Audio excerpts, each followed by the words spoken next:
Confirm backlights, walang optical.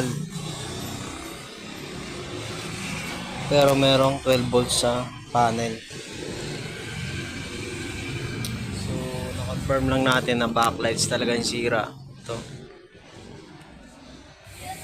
Nag-install tayo ng external backlight. So, yan, confirm.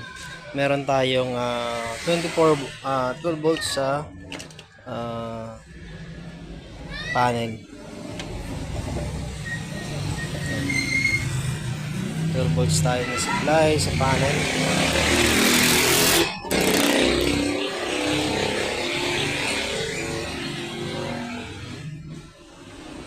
So, possible sira lang to yung optical light natin. So,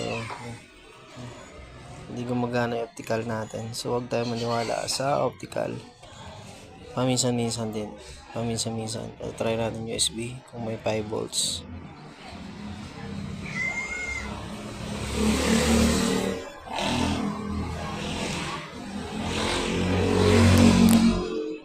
So, confirm merong 5 volts yung ating USB.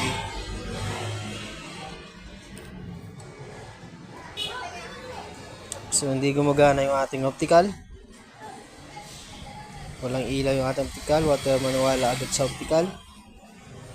Na pag hindi may ilaw, sira yung mainboard. Backlight. Ano lang siya, blinking indicator lights. Pero meron siyang power dito sa T-con board. Yung blinking indicator light lang siya kanina. Wala talagang backlights. So, confirm backlights. Ganitong model na sira.